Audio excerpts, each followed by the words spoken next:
So, ఫైనల్‌గా Sunday ఫన్‌డేతో పాటు elimination drama గూడా నడిచిందండి. సో, ఫైనల్‌గా అభయ్ నవీన్ గారైతే ఎలిమినేట్ అయిపోయారు. నామినేషన్స్ టైమ్‌లో సెల్ఫ్ నామినేషన్ యేసుకొని సూపర్ ఓవర్ కాన్ఫిడెన్స్‌తో ఉన్నారు. ఓవర్ కాన్ఫిడెన్స్ కిల్స్ అన్నట్టు ఎలిమినేట్ అయితే అయిపోయారు. నామినేషన్స్ టైమ్‌లో చాలా కాన్ఫిడెంట్‌గా ఉన్నారు. లైక్ ఆడియన్స్ నన్ను సేవ్ చేస్తారు ఈజీగా. నేను ఈజీగా సేవ్ అయిపోతాను అని చెప్పనేసి నిఖిల్‌తో పోటీ పడి మరి నామినేషన్స్‌కి ముందొచ్చి నిలబడి నామినేట్ అయితే అయ్యారు. కానీ ఆ వీక్‌లో 100% అయితే ఎఫర్ట్స్ అయితే పెట్టలేదు. నార్మల్‌గానే ఆడారు. కొన్ని టైమ్స్‌లో నేను గేమ్ ఆడను అని చెప్పనేసి బిగ్ బాస్ మీద ఇష్టం వచ్చిన కామెంట్స్ అన్నీ చేశారు. ఇందులో బిగ్ బాస్ హ్యాండ్ ఖచ్చితంగా ఉంటదండి. ఎందుకంటే 100% ఎఫర్ట్స్ పెట్టామా లేదా అని చెప్పనేసి, ఎందుకంటే నామినేషన్స్ ఉండే వీక్‌లో తను 100% ఎఫర్ట్స్ అయితే పెట్టాలి. అలా లేకుండా మనం ఇష్టం వచ్చినట్టు ఉంటాను, నువ్వు కావాల్సుంటే బయటికి పంపించేయి అని చెప్పనేసి బిగ్ బాస్‌కే వార్నింగ్ ఇచ్చేలా మాట్లాడారు. నిజంగానే బయటికైతే పంపించేశారు. సో, దాంతో పాటు ఇంకొక ఇంపార్టెంట్ విషయం గురించి అయితే మాట్లాడుకోవాలండి. సో, ఇన్ని సీజన్స్‌లో ఎప్పుడు జరగనట్టి విధంగా ఓల్డ్ కంటెస్టెంట్స్ అయితే రీ ఎంట్రీ అయితే ఇవ్వబోతున్నారు. మరి వాళ్ళు ఎన్ని వారాలు ఉండబోతున్నారు అనేది ఇంతవరకు తెలియని విషయం. వాళ్ళైతే ఫిఫ్త్ వీక్‌లో వచ్చే అవకాశం ఉంది.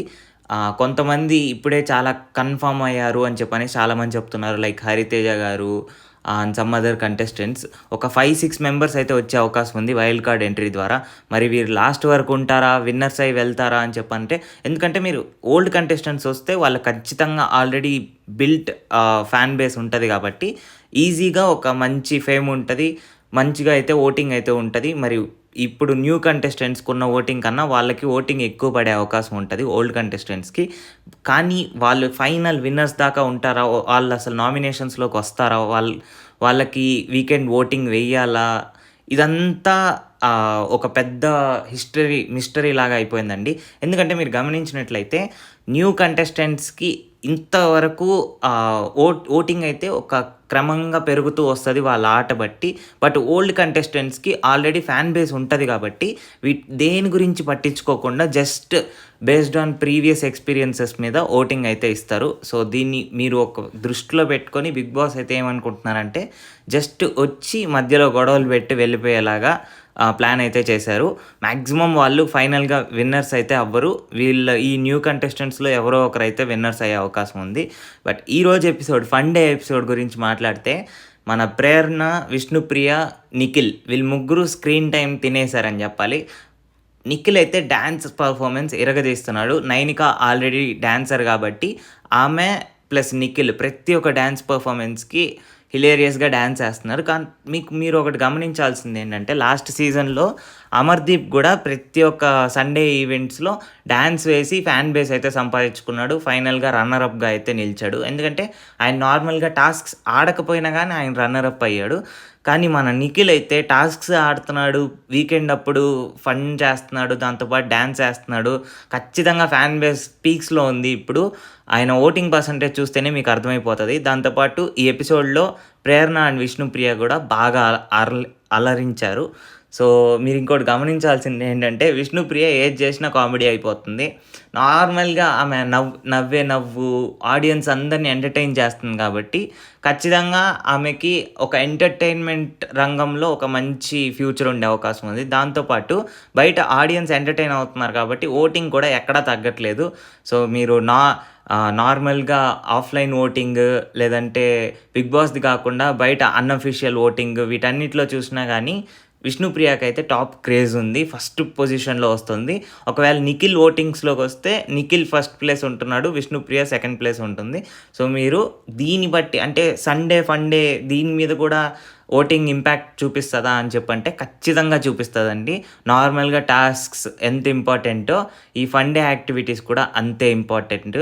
సో, మరి వైల్డ్ కార్డ్ ఎంట్రీ ద్వారా వచ్చే కంటెస్టెంట్స్ వీళ్ళు ఎలా మర్జ్ అవ్వబోతున్నారు? వాళ్ళిద్దరి మధ్య కాన్వర్జేషన్స్ ఎలా ఉండబోతున్నాయి? ఒకవేళ ఓల్డ్ కంటెస్టెంట్స్ దగ్గర సజెషన్స్ తీసుకునే అవకాశం ఉందా? ఇదంతా చాలా డిఫరెంట్‌గా ప్లాన్ చేశారు బిగ్ బాస్. నాకైతే చాలా ఆతృతగా ఎదురు చూస్తున్నాను నేనైతే ఎప్పుడెప్పుడు వస్తారా ఓల్డ్ కంటెస్టెంట్స్ అని. ఎందుకంటే ఇది ఒక డిఫరెంట్ వరల్డ్ క్రియేట్ చేసినట్టు ఉంటది. సో, మీరు నార్మల్‌గా గమనించినట్లయితే వాళ్ళు ఆల్రెడీ ఈ హౌస్‌లో 100 డేస్ దగ్గర నుంచి లైక్ 50-100 డేస్ స్పెండ్ చేసిన వాళ్ళే వస్తారు మాక్సిమం. సో, వాళ్ళ దగ్గర నుంచి కొన్ని సజెషన్స్ తీసుకుంటే ఈజీగా వీళ్ళు సక్సెస్ అయ్యే అవకాశం ఉంటది. అంతేగాని వాళ్ళతో గొడవలు పెట్టుకునేలాగెళ్తే మాత్రం వాళ్ళెలానో బయటికెళ్ళిపోతారు. నార్మల్‌గా ఒక 2-3 వీక్స్ ఉండేసి వీళ్ళకే బయట ఇంపాక్ట్ చూపిస్తది. ఆ ఓటింగ్ పర్సెంటేజ్‌లో గానీ వీటన్నిటిలో. సో, 'విష్ణుప్రియ' ఓవర్ రియాక్ట్ అవుతుంది. దీన్ని ఆడియన్స్ నార్మల్‌గానే తీసుకుంటున్నారు. సో, క్రింజ్ లాగా తీసుకోకుండా ఓకే. ఒక ఎంటర్‌టైన్‌మెంట్ లాగా తీసుకుంటున్నారు. కాబట్టి ఫుల్ ఎంటర్‌టైన్ అవుతున్నారు కాబట్టి 'విష్ణుప్రియ' ఈజీగా అలానే చెలరేగిపోవచ్చు ఈజీగా. ఎందుకంటే ఆమె బయట ఆల్రెడీ ఫేమ్ ఉంది కాబట్టి ఇది కొంచెం యాడ్ ఆన్ అనమాట. ఒక 50% ఉండే ఆమెకి 75% అవుతుందనమాట ఆ ఓటింగ్ పర్సెంటేజ్. ఎలా అయినా ముందుకు సాగుతుంది. బట్ మీరు గమనించాల్సింది ఒకటుందండి. సో, నార్మల్‌గా నామినేషన్స్ టైంలో మన ఫ్రెండ్స్ అయినా, ఎవరున్నా గూడా ఈవెన్ రిలేటివ్స్ ఉన్నా గూడా మనం సింపుల్‌గా ఒకటి గుర్తుపెట్టుకోవాలి. నామినేషన్స్ టైంలో నార్మల్‌గా ఫ్రెండ్‌షిప్‌కి వాల్యూ ఇచ్చి నేనెళ్ళిపోతా నామినేషన్స్‌లోకి నువ్వుండు అని చెప్పాల్సిన అవసరమే లేదు. ఎవరికి కరెక్ట్ పాయింట్ ఉంటదో వాళ్ళు అపోజిట్ వాళ్ళని నామినేట్ చేయొచ్చు. లేదా సెల్ఫ్ నామినేషన్స్ తీసుకునే అవకాశం ఉంటే వాళ్ళిద్దరి మధ్య ఆ డిఫెన్సివ్ మేనర్ అనేది ఉండాలండి. నార్మల్‌గా నేనెందుకు వెళ్ళాలి? నువ్వెందుకు వెళ్ళాలి? అని చెప్పనేసి మాట్లాడుకోవాలి ఫస్ట్ వాళ్ళు. అంతేగాని ధైర్యం చేసి ఓవర్ కాన్ఫిడెన్స్‌తో ముందుకెళ్తే ఇప్పుడు జరిగింది గదా! అలానే జరిగిద్ది. మన అభయ్ నవీన్ గారు జేసినట్టు ఎలిమినేట్ అయితే అయిపోతారండి. సో, అభయ్ నవీన్ గారు ఫస్ట్ 2 వీక్స్‌లో మన ఆదిత్య ఓం గారు చెప్పారు. Abhay Naveen is the strongest contestant in the house అని జెప్పనేసి. ఆదిత్య ఓం గారైతే ఇంకా హౌస్‌లోనే ఉన్నారు. కానీ అభయ్ నవీన్ మాత్రం ఎలిమినేట్ అయిపోయారు. అన్‌ఎక్స్‌పెక్టెడ్ ఏం కాదు. ఎందుకంటే ఈ వీక్‌లో ఆయన చేసిన సర్కమ్‌స్టాన్సెస్ వల్ల ఇలా జరగాల్సొచ్చింది. బట్ నాగార్జున సార్ అయితే ముందుగానే ఎక్స్‌పెక్ట్ జేశారు. నార్మల్‌గా సింపుల్‌గా అందరికీ చెప్తూ వచ్చారు. అభయ్ నవీన్ కూడా డౌన్ అయిపోయాడండి. నిన్నటి ఎపిసోడ్ తర్వాత ఆ వార్నింగ్స్ వీటన్నిటిని చూసిన తర్వాత అభయ్ నవీన్ గారు డౌన్ అయిపోయారు. ఈరోజు ఎపిసోడ్ చూసాక నాకు అర్థమైంది. ఫన్ యాక్టివిటీస్‌లో ఎందులోనూ పార్టిసిపేట్ చేయలేదు. మొఖంలో ఆ నవ్వు లేదు. ఒక కళ లేదు. అంటే ఇంకా అంత దారుణమైన ఒక ఎపిసోడ్ పడిన తర్వాత ఆబ్వియస్‌లీ ఉండదని మనకు తెలిసిందే. సో, సీత గారైతే ప్రతి ఒక్కరు దానికి ఎమోషనల్ అవుతున్నారు. సో, ఫస్ట్ వీక్ బేబక్క గారెళ్ళినప్పుడు, సెకండ్ వీక్ శేఖర్ భాషా గారెళ్ళినప్పుడు, థర్డ్ వీక్ అభయ్ నవీన్ గారెళ్ళినప్పుడు ముగ్గురు ఆమెకి పాజిటివ్ కామెంట్సే ఇచ్చారు. బయటికి వెళ్ళేటప్పుడు పాజిటివ్ రివ్యూసే ఇచ్చారు ఆమె మీద. నబీల్ మీద కూడా పాజిటివ్ రివ్యూ ఇచ్చారు. ఇద్దరు, ముగ్గురు. ఎందుకంటే ఈజ్ ఆల్సో ప్లేయింగ్ గుడ్ నా దృష్టిలో. సో, ఆయనకి అవకాశం వచ్చినప్పుడల్లా ఇరగదీస్తున్నారు. సో, మరిన్ని 'బిగ్ బాస్' అప్డేట్స్ కోసం మన ఛానల్‌నైతే సబ్స్క్రైబ్ చేసుకోండి.